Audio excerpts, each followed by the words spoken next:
Got your microphone ready? Yeah, I got it. Mic check, 1, 2. Testing. Ow. I'm gonna try and pretend like I'm actually using the microphone most of the time. We'll see how well of that I'm able to maintain. I cannot make any such promises. Okay. All right. Hello, and welcome to Talkie Time. I am the host, Marcus Smith, and with me today is... My name is Martin Kurian. Martin Kurian is going to allow me to ask him a bunch of random questions, and we'll see how that goes. I'm looking forward to it. So, Martin, I think one of the things that we talked about a little bit before this was kind of your journey from graduating college to first job. So help me kind of understand that or flesh that out a little bit for us. Sure, yeah. So I would say when I first graduated, first of all, I think I'm like a lot of people in my generation of my demographic who they came from immigrant parents, so they really wanted me to push for being a certain specific career path. And for me, it was being an engineer. So going into NC State back in 2012, I was thinking, okay, what's the best way to get to that point? And NC State was it's probably one of the best engineering schools in the country, right? And especially since I live in the same state, it just makes sense. Right. And but then eventually I realized that I'm not great at math and science and physics for me. Sorry to say, and there's just a lot of things about that experience. I realized this was not for me. Yeah. So spoiler alert, I actually ended up at Joseph A. Bank, this men's clothing retail store for my first job. Mm-hmm. And mostly because up to that point, I think I just wanted to graduate just so I have a degree. Mm-hmm. And from there I could just figure it out from there. That's just kind of my mindset, but I just didn't want to accumulate more debt than I had to. And men's Joseph A. Bank, I knew men's clothing. I knew I have an idea of men's style, how to dress people, so that became an easy fit for me. So let me slow down just a little bit. So you mentioned that it sounds like your parents kind of had this expectation that you would be an engineer. Mm-hmm. And then during undergrad, you decided you did not want to be an engineer. Is that kind of what happened? Yeah, and also I didn't have the grades to proceed. So yeah, and it was I took on a lot early on in my college career, and that kind of sort of set the tone in a lot of ways as to what the rest of my career looked like. And when you say you took on a lot, sorry, what does that mean? It means I had full course load of classes, and then I tried to participate in a lot of clubs. And just trying to meet people, trying to get, and trying to be involved in a lot of things, and including rushing a professional engineering fraternity on campus, and that ended up being just a lot more than I could handle, and my grades suffered for it, unfortunately. And there was a lot of what ifs that came about that, but at the end of the day, I took on too much. I was not able to handle it, and I just had to pivot to eventually what would be my environmental science degree. I didn't know you had a degree in environmental science. It was actually the program they had was pretty cool. I think their concept was pretty cool. It was just something that was very new, and I had to really have to forge my own way with my advisor, who was who was super great, and was really able to help me out and get to where I need to be. And eventually I was able to graduate within 5 years, thanks to itself. So that's awesome. Yeah, Total tangent, but I took one environmental science class. Mm-hmm. I almost failed it. Really? Yeah, it's a long story, so I'll spare it. But okay. I almost failed it, but it was one of my favorite classes, subject material-wise. Yeah. The things that we learned about were just blew my mind and were super fascinating. Yeah, no, it's such a very broad field. I think that's why the school went with the program that they did, because it's just so compatible with different disciplines. One of the hardest classes I took was like this environmental law class. I just realized in that class I realized I was not going to be in any sort of legal Yeah. I was like staring at this book. I was like, statute of limitations. What the hell? I don't want to deal with anything about statutes. Yeah. Or limitations of any kind. No, I don't think that sounds very fun. No. So, so tying this back into kind of the broader themes of it sounds like there was an expectation set by your parents. You kind of were like, "Whoa, this isn't going to work," and then you ended up changing. Do you want to get into like what that was like, kind of like with having to navigate your parents' expectations as you changed what you were interested in, or would you rather kind of talk more about like jumping to that first job?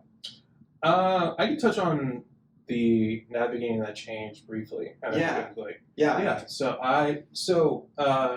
long story short, I basically had to break it to my parents that this is what is happening at school, and they had access to like my grades, so they were able to see it. Yeah. And so it was just better to come clean, like say, I don't think I'm going to be an engineer, and I don't think this is the right fit for me. So I'm going to work at pivoting to something that I can at least make some use of. I don't know your parents, but that sounds like a pretty tough and scary conversation. Yeah, no, that's it was. I definitely had some anxiety. I mean, how old was I when I was talking about this? Maybe like 20 years old. Maybe just like not. Haven't really had a lot of tough conversations before this. Yeah. So coming to them with this, especially with this expectation, was scary. But thankfully, my parents have been supportive like my entire journey, basically. That's awesome. Just that made this process a lot easier. They realized that, as long as I was happy, they were going to be happy as long as I was happy. So, that's really cool. Yeah. Glad to hear that. Yeah, and so with that being said, my degree didn't really yield me a lot of job opportunities, just because there was just not. I was realizing that breaking into that field is a lot harder than I expected.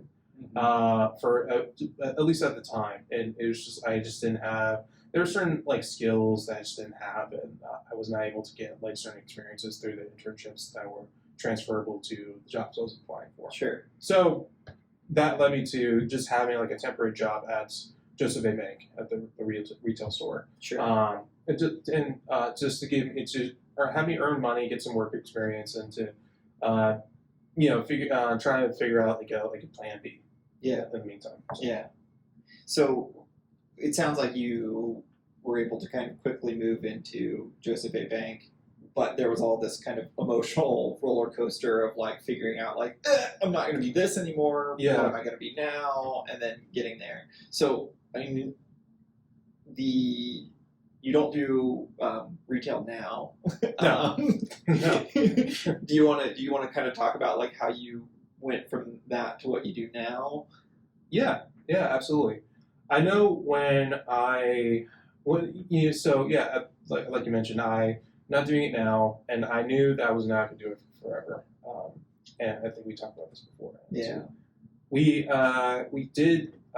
So how I ended up at this point was I actually ended up talking to a connection through my manager that my manager had at the time, and he was working at Franklin County as a wastewater plant manager. And he was like, hey, I already know. My manager at the time was like, hey, I already know that you're not gonna be here forever. I can have you connect with him, and have those conversations going. So I was like, That's a supportive manager. I know, right? Yeah, I was like, I was like, oh yeah. I was trying to be nice about it. I was like, oh yeah, no, I like working here. Even though Yeah, I yeah. did not like working there. Hours were Spoiler: he did not like working there. yeah, the hours are garbage. Yeah. But I like the people. At least. Sure. So my manager really helped me out. Michael Schwartzweiler, if you're watching this, you're pretty great. Yeah. So he connected me with I forgot his name, unfortunately, but he and I talked. He said he would refer me, and then maybe like a few months later, as I got the job at Franklin County as like the replacement wastewater lab manager, since he was since the other guy was like on the way out. So and then that would be 3 years of my life. I realized I didn't. That was not a good fit for me, and then in the meantime, my roommates who I ended up moving in with were in sales, and I've been seeing their lifestyle, how that worked for them, and how well they were doing, and just like hearing that stuff. So I was like, maybe tech sales might be the best way to go, or at least getting into the tech industry. And so I ended up leaving the county, and really selling my government experience. I ended up here at my current company, Civic Plus. I guess Optimir at the time I met you. Yeah. So Optimir, and then some changes happened, and now I'm at Civic Plus, and still a sales rep at the company, and so far I've been liking the experience here. So yeah. Is it better than Joseph A. Bank? Okay.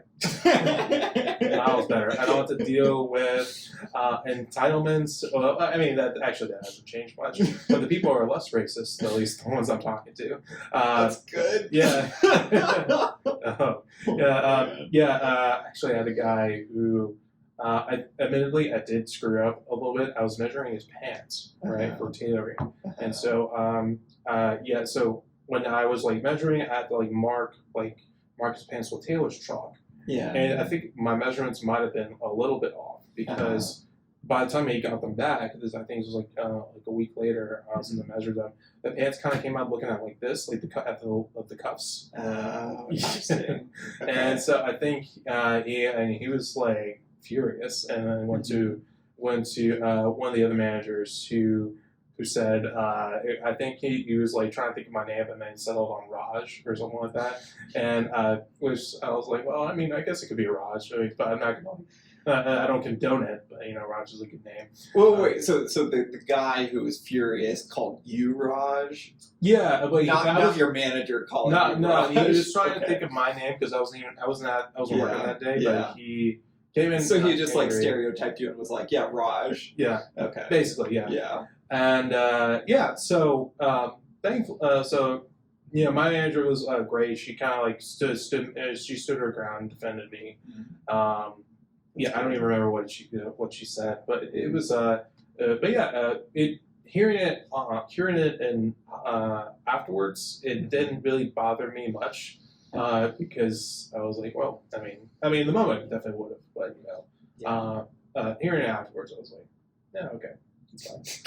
It's okay. I don't have to deal with him again, so it's fine. Yeah. So the other thing that we talked about a couple things. Let me Mm-hmm. check the time here. Yeah, we're good. Yeah. The other thing we mentioned was kind of the post-college relationships. And it sounds like you may have dipped your toes in that.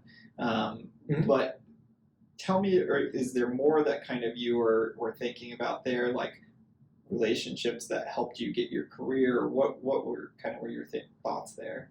Sure. So when when we were discussing that, the people I had in mind were specifically friends who I've known since like middle school. I'm actually still connected with them. They for a lot of reasons, they were kind of like they were, even if they even know it, like they were still like the people kind of pushed me to like strive to do better, try to like catch up to them, because at this point I was like feeling like a step behind, because by the time I think by the time they were like they graduated and got in their first jobs, I was still in school. And so I was like, okay, well, I gotta keep working. I gotta finish up. I gotta get to where I need to be. And So it sounds like their kind of trajectory or their success, if you will, motivated you, and you felt like this draw to like, okay, these are people that I know, that I care about. Let me, yeah, no, go ahead. This is actually what I'm doing, stalling. But these were people you cared about and felt close to, and so you're like, okay, let me get on their level and let me catch myself up. Yes, yeah. It just, I think, some of them ended up being like software developers, or they're, well, actually, I think all of them ended up being software. I was trying to think of like another. Oh, well, actually, some of them became nurses too. Okay. But I remember, I had this conversation with them. I was like, I just want to. I feel like I'm a step behind you guys. And there was like some anxiety there too. I would just felt like I screwed up somewhere along the way, and I just really wanted to be in a better place than I was at now. Yeah. And when I was told afterwards was that we're also all figuring it out too.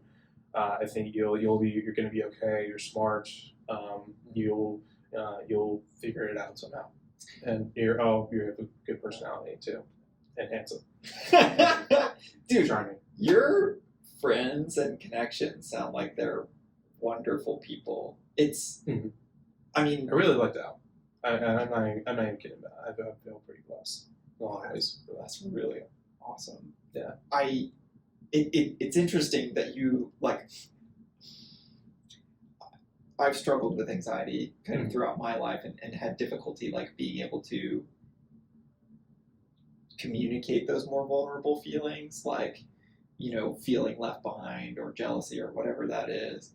And for me, for years and years and years, my response was just like bottle it up and try to ignore it.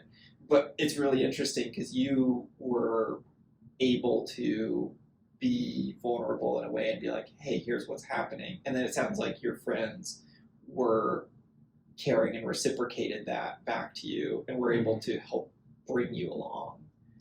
Yeah, no, and definitely. That sounds about right. And I honestly, I didn't want to upload too much on them, so I didn't talk about a lot of that a lot. Yeah. But I was like, this is how I'm feeling. This is where I'm at, and they're just like, don't worry about it. You'll be okay. So that's awesome. Yeah, and just generally, I don't want to. With a lot of my friends, I try to take care of it on my own, try to figure it out. But if there is something that's just been really weighing on me, really bothering me, I will tell them, or I will just get their opinion on it. So, which is something I've been learning to do more lately. Yeah, that sounds like the right thing to do. Is like build that connection, build the intimacy kind of those relationships in a way that allows them to support you, and for them, and I want to give you credit too. Your friends are awesome, and I want to recognize that. But like, I think the story's like a little far out there, but I don't. There was a news report that I read like 2 or 3 weeks ago, and this is a pretty extreme case. But this woman, her parents were paying for her to go to college. She went to college and she started failing her classes, and the school, she eventually ended up dropping out, and the school ended up like calling her parents or something, and she was so terrified of her parents finding out that she was out of school that she like tried to lie and cover it up and all of this stuff. And to make a long story short, she ends up murdering her mom. Wow. Out of like fear and panic and trying to cover it up, because her mom gets a call from the school administrator is telling her mom that she left, and she like attacks her out of panic and ends up killing her. And so like the emphasis that I want to point here is like, obviously like that's extreme. I don't think that's normal. That's definitely But what I think is true in that story, and the reason that I bring it up is like, being able to communicate like when something is internal and hard and struggling and things aren't going the right way, like is a difficult thing to do. But it sounds like the thread that I'm hearing is like this whole time you've been able to say that. You've not shrank away from that. You've not tried to run away from that. You've not hide it. You've not hid from that. You seem to consistently be able to be like, hey, I'm trying. Yeah. But here's where I'm at.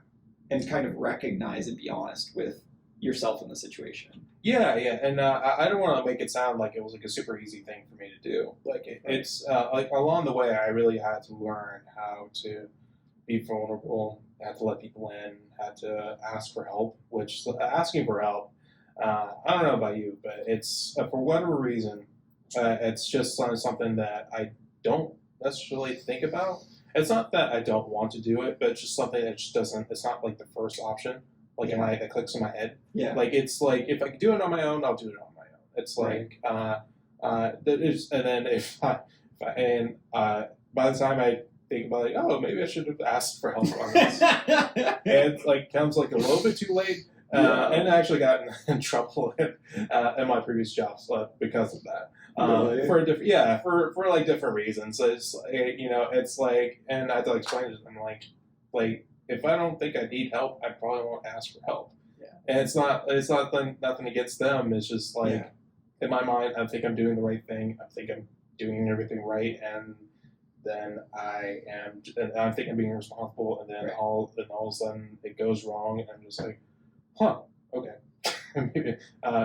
maybe help would have been like the right thing to do here. So it might have been the right thing to ask. Yeah, there's definitely a challenge inherent in like you don't know what you don't know, so sometimes you don't know when to ask for help because you didn't know that you would have benefited from it to begin with. Yeah, and it's and thankfully I'm a little bit more discerning about just like being able to just like being okay with just letting people take the wheel for a little bit, but while I not necessarily people doing my work for me, but just being like. This is something I'm just not an expert in. Yeah. Can you give me your thoughts on this? Yeah. Especially in this job, like being a sales rep, they train me pretty well here, but there are just things that just kind of pop up that I don't have knowledge on, and so I just have to be like, hey, what do you think about this? Yeah. Or how do I handle this? Yeah. It's fun. Yeah, it's fun. All right, so. Time-wise, let's wrap up on kind of this last one, which is, do you talk a little bit about kind of your current goals or ambitions? Like, what's life like for you right now, and where do you kind of see yourself headed? Sure. So my goals as of like the past several years have been pretty. There's not been lofty. Like I'm not trying to be the best at any one thing. That's probably not going to happen, to be the best at any one thing. I'm okay with that. My first goal while coming out of college was like, okay, if there's anything else that I want to do, I want to make $80,000 a year by the time I'm age 30. Mm-hmm. That's like a pretty concrete goal. Didn't really matter what I was doing, because I mean, at that point, I was like, I'm probably not going to have like a job in anything specific that I want. So I was like, all right, $80,000 by age 30. I think that's a good goal to like work towards.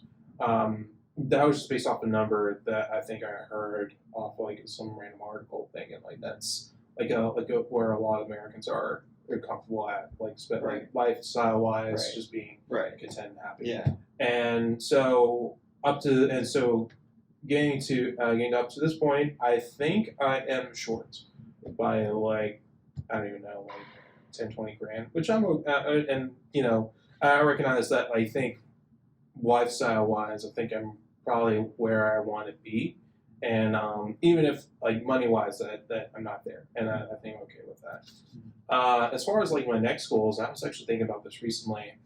I actually had the opportunity to travel quite a bit like this past year, always more than I ever really had before, which is like amazing.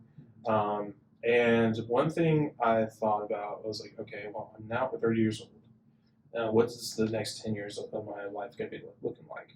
And so I kind of think, okay, well, why don't we start with getting a house, like at least in the area, Yeah. and just to have some roots, maybe as like an investment towards myself, and then and I've actually took the opportunity to visit London like a couple weeks ago, and which was like, I mean, it's a beautiful city. Even though it's gray and cold right now, for me that's like I'm okay with this. This is like I like the cold weather. I like layering up. That's just like I was pretty content. The buildings are like old and just ornate and just like beautiful to look at. And I've toyed with the idea lately of like eventually moving out there and setting roots. Snap! Yeah, so I'm officially putting it out into YouTube, and the word is out. All my Northern fans are London. like, "Yeah, where are you in North London? Are you an Arsenal fan?" Yeah, it's yeah. So that is something I've been like thinking a lot about, and and I've toyed with the idea of like moving out of the country before. Yeah. But I think when London might be like. Or at least around that area might be my next step. So all right. Well, we'll leave Martin moving to London as the ending note for this. Yeah. Thank you so much, Martin, for letting me interview you. Yeah, absolutely. This was fun. I feel like we went for that, so now we just have to like do a fist bump or something. Yeah. Because otherwise, I'd feel like I was leaving you hanging, and I'd feel terrible. I saw the hand come out, and I was like, "Oh, that's the wrong hand." Okay. All right. And then Marcus likes to gesture too much. All right. Thank you, Martin, and I'll talk to you next time.